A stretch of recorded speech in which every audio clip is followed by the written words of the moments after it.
మా video updates miss అవ్వకూడదు అనుకుంటే సబ్స్క్రైబ్ బటన్తో పాటు ఈ బెల్ ఐకాన్ని క్లిక్ చేయడం మర్చిపోకండి.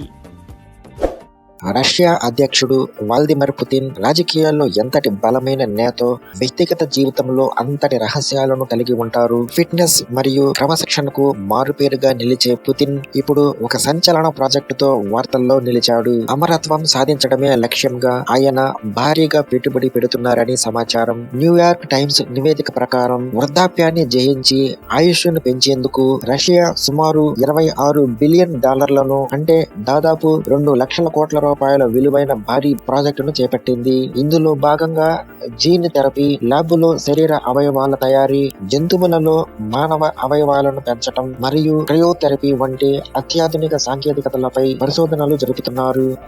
గత ఏడాది చైనా అధ్యక్షుడు జిన్పింగ్ తో చర్చల్లో భవిష్యత్తులో అవయవ మార్పిడి ద్వారా మనిషి దాదాపు అమరత్వం పొందవచ్చు అని పుతిన్ వ్యాఖ్యానించారు.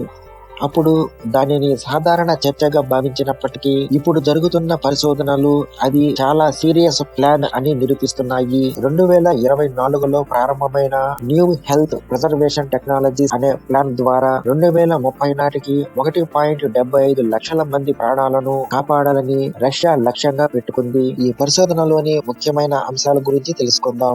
జీనో ట్రాన్స్ప్లాంటేషన్, ప్రత్యేక జాతికి చెందిన చిన్న పందుల శరీరంలో మానవ అవయవాలను పెంచి భవిష్యత్తులో అవయవ మార్పిడి కోసం వాటిని ఉపయోగించే ప్రయత్నం చేస్తున్నారు. బయో ప్రింటింగ్ అనగా 3D ప్రింటర్ల సహాయంతో కణజాలాలను, అవయవాలను తయారు చేయటం. దశాబ్దం చివరి నాటికి ల్యాబ్లోనే పూర్తి స్థాయిలో మానవ అవయవాలను సిద్ధం చేయాలని రష్యా లక్ష్యంగా పెట్టుకుంది.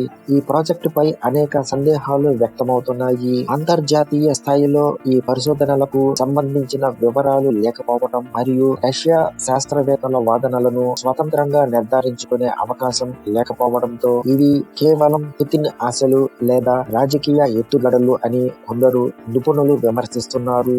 శాస్త్రీయ ప్రచురణలు లేకుండా చేసే ఈ వాదనలు కేవలం కలలు వంటివే అని రష్యా నుండి బయటకు వచ్చిన శాస్త్రవేత్త అలెగ్జాండర్ ఓస్ట్రోస్కీ అభిప్రాయపడ్డారు. అమరత్వం అనేది నేటికి సైన్స్ ఫిక్షన్ కథలకే పరిమితమైనప్పటికీ రష్యా చేపట్టిన ఈ భారీ ప్రాజెక్టు భవిష్యత్తులో ఆరోగ్య రంగం మరియు రాజకీయాలు ఏ దిశగా వెళుతున్నాయో స్పష్టం చేస్తోంది.